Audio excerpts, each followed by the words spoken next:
तो भाई ये क्या दिखा दिया, मतलब देखकर वश 2 को मैं वश में आ गया भाई। सबसे भी बताता हूँ ये मूवी कैसी है। उससे पहले मैं आपको बता दूं, अगर आपको शैतान मूवी याद हो जो अजय देवगन की आई थी, वो एक गुजराती फिल्म वश का रीमेक थी, मतलब वो ओरिजिनल मूवी नहीं थी। और उस ओरिजिनल मूवी वश का ही सेकंड पार्ट आया है जिसको वश लेवल 2 नाम दिया गया है। लेवल 2 नाम दिया गया है, लेकिन इट फील्स लाइक लेवल 10, मतलब सॉलिड फाड़ मूवी, ए रेटेड मूवी है, हॉरर गोर वायलेंस से भरी हुई मूवी है। देखो प्लॉट की बात करें सबसे पहले तो, जो वश 1 थी जो हिंदी में नहीं आई थी और उसके बाद आपने शैतान देखी थी।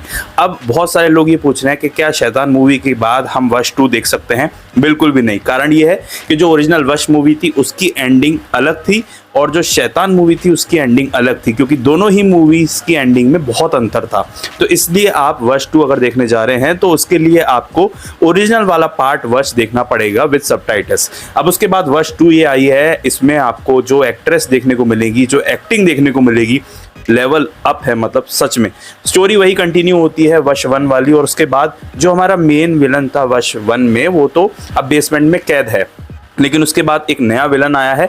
और जैसे कि वश 1 में एक लड़की को ही वो अपने वश में करता है, लेकिन इस वाले पार्ट में लगभग 150 बच्चियां स्कूल की वो वशीकरण में आ जाती हैं, वो हिप्नोटाइज हो जाती हैं या अपने वश में कर लेता है। अब जो विलन है उसका चेहरा भी आपको इंटरवल में ही रिवील करता है। अब आप सोच के देखिए, जब 150 बच्चियां वश में आ गई हैं और उसका कारण क्या है वो तो आप मूवी देखकर ही समझना, नहीं तो स्पॉइलर हो जाएगा। तो अब वो जो 150 बच्चियां वश में हैं वो पूरे शहर में तबाही मचाती हैं। मतलब एक एक सीन इस मूवी में इतना खतरनाक डाला गया है कि देखकर मतलब मेरे रोंगटे खड़े हुए कहीं कहीं पर। इसके सिर्फ बीजीएम ने मुझे हिला दिया, सिर्फ बीजीएम जो इसका बैकग्राउंड म्यूजिक था उसी ने डरा दिया, इतना ज्यादा माहौल था। अब देखो इसके बाद वो जो लड़कियां हैं वो पूरे शहर में तबाही मचा रही हैं, बसें ठोक रही हैं, गाड़ी वालों को मार रही हैं, अलग अलग जगह पर जाके तबाही मचा रही हैं। और उसके बाद अब ये लड़कियां से जो करवा रहा है मेन विलन, वो आखिर ऐसा करवा क्यों रहा है, उसका जो खुलासा है वो मूवी में होता ही है। और साथ ही में ट्रेलर में तो इस मेन विलन का हमने चेहरा भी नहीं देखा था और ना हमें दिखाया गया था,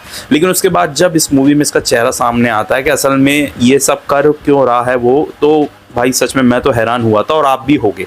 क्योंकि इस मूवी में जो एक्टिंग है, एक्टिंग के साथ साथ जो स्टोरी इन्होंने फर्स्ट वाली कंटिन्यू की है वो बहुत अच्छी तरीके से फ्रेम कर दी है। और लगभग 1 घंटा 40 मिनट 45 मिनट के आसपास की एक क्रिस्प मूवी रखी है, ज़्यादा खींचा नहीं गया मूवी को, सबसे बढ़िया बात ये थी।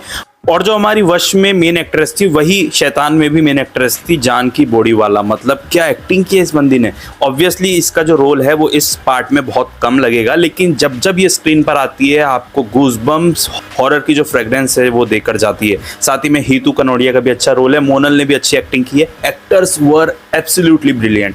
मतलब आपको देखकर लगेगा नहीं कि ये गुजराती या कोई एक रीजनल